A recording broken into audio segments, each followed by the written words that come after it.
నమస్కారం. వైకుంఠ ఏకాదశి ప్రత్యేక ధర్మ సందేహాలు కార్యక్రమానికి సాదర స్వాగతం. వనమాలి గదీశాగ్ని శంకి చక్రీచనందకి శ్రీమాన్ నారాయణో విష్ణుర్ వాసుదేవో బిరక్షతు.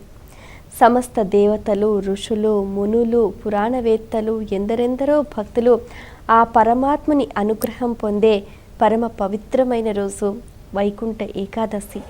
ఆ శ్రీహరి అనుగ్రహం పొందేందుకు ఇంతకంటే పవిత్రమైన రోజు మరొకటి లేదు అంటే కూడా అతిశయోక్తి కాదు. మరి ఇటువంటి పర్వదినాన వైకుంఠ ఏకాదశి సందర్భాన్ని పురస్కరించుకొని ఆచరించాల్సిన విధి విధానాలకు సంబంధించి ప్రేక్షకులు ఎన్నో ఉత్తరాలను మన ఈ కార్యక్రమానికి రాసి పంపించారు. వాటన్నిటికీ కూడా శాస్త్రీయ సమాధానాలు అందించడానికి మన ముందున్నారు ప్రముఖ ఆధ్యాత్మికవేత్త, బహు గ్రంథకర్త, తెలుగు, సంస్కృతం, ఆంగ్ల భాష అనువాదకులు, రామాయణ ప్రవచనకర్తలు, లలితా సహస్రనామ ప్రవచనానికి పర్యాయపదంగా నిలిచిన వారు మీ అందరికీ సుపరిచితులు డాక్టర్ మైలవరపు శ్రీనివాసరావు గారు. వారితో మాట్లాడి మరిన్ని విషయాలు వారి మాటలు తెలుసుకుందాం. నమస్కారం అండి. మొదటి ఉత్తరం చూద్దామండి. మధుశాలిని హైదరాబాద్ నుంచి రాస్తున్నారు. వైకుంఠ ఏకాదశి పర్వదిన విశిష్టత ఏమిటి? ఈ ఏకాదశికి వైకుంఠ ఏకాదశి అని ఎందుకు పేరు తెలియచేయగలరు అంటూ రాస్తున్నారు. వనమాలి గది శాంగి శంఖి చక్రీచ నందకి శ్రీమాన్నారాయణో విష్ణు వాసుదేవోభిరక్షతు. కుంఠము అంటే మొక్కపోయినది అని అర్థం. మొక్కపోవడం అంటే ఏమిటి? ఓ పదునైన ఆయుధం ఉందనుకుందాం. ఓ కత్తి మంచి పదునుగా ఉంది. దాన్ని ఏ చెట్టునో కొమ్మనో నరకడానికి ఉపయోగిస్తే తక్కువ ఆ కొమ్మో చెట్టో తెగుతుంది. దాన్నే ఓ రాతి మీద కొడితే దాని పదును పూర్తిగా పోతుంది. అది మొక్కపోవడం అంటే.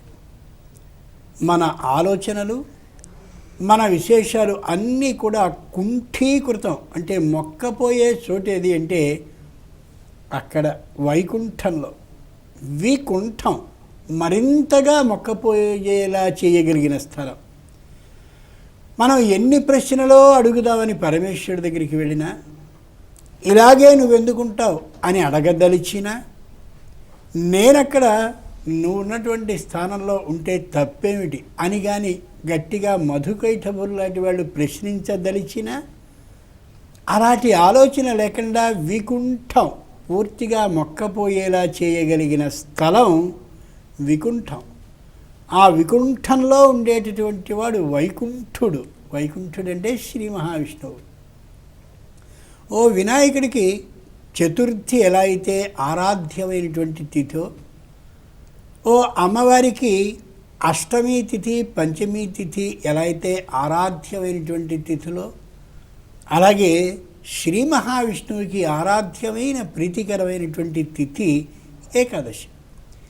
ఈ వికుంఠమయ్యేటటువంటి అన్ని ఆలోచనలు కలిగిన ఆ వికుంఠంలో ఉండే వైకుంఠుడు ఏ ఏకాదశి తిథి నాడు ప్రీతిపాత్రుడై దర్శనాన్ని ఇస్తాడో, ఆ దర్శనాన్ని ఇచ్చేటటువంటి తిథితో వైకుంఠంలో ఉండేటటువంటి నారాయణుని యొక్క ప్రదేశం వైకుంఠ ఏకాదశి పర్వదిన ప్రదేశం. అటువంటి నారాయణుడిని మనం దర్శించుకోవాలి. వేళ శరీరంలో దర్శించుకోవాలి, బాగా గుర్తుంచుకోవాలి.